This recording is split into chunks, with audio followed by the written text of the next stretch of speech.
ইনকিলাব জিন্দাবাদ। এই লড়াই লড়াই লড়াই চাই, এই লড়াই করে পেয়েছি যা। ইনকিলাব জিন্দাবাদ। এই কালা কৃষি আইন অবিলম্বে বাতিল করো, এই দাবিতেই এই মিছিল চলছে।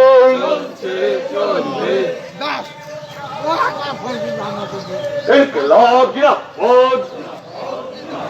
সারা ভারত কৃষক সভা খেতমজুর ইউনিয়ন জিন্দাবাদ।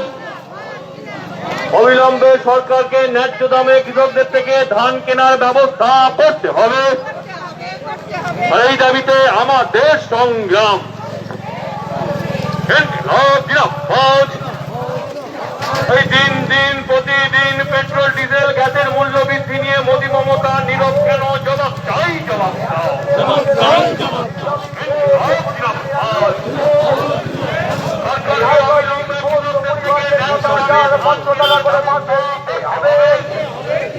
এই 8 ঘন্টার মজুরিতে 12 ঘন্টা শ্রমিক খাটানো চলবে না, চলবে না, চলবে না। শ্রমিক বিরোধী সমকোড অবিলম্বে বাতিল করতে হবে।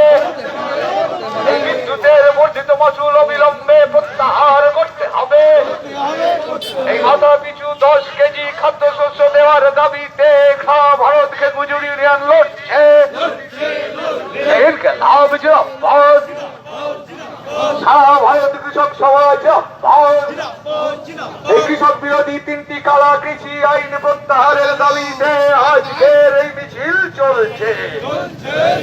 এই কৃষকদের চুক্তি চাষে বাধ্য করা চলবে না। এই ফসলের ন্যূনতম সহায়ক মূল্য তুলে দেওয়া চলবে না।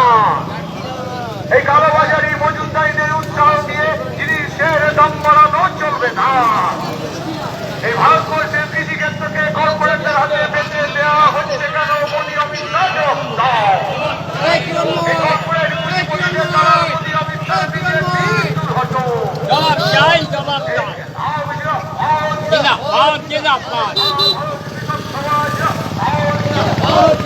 অবিলম্বে রাজ্য সরকারকে সরাসরি কৃষকদের থেকে সহায়ক মূল্যে ধান ক্রয় করতে হবে। সরাসরি কৃষকদের কাছে রাজ্য সরকারকে ধান কেনার দাবিতে আজকের এই মিছিল চলছে, চলছে, চলবে। জিন্দাবাদ, জিন্দাবাদ। সারা ভারত কৃষক সমাজ জিন্দাবাদ, জিন্দাবাদ।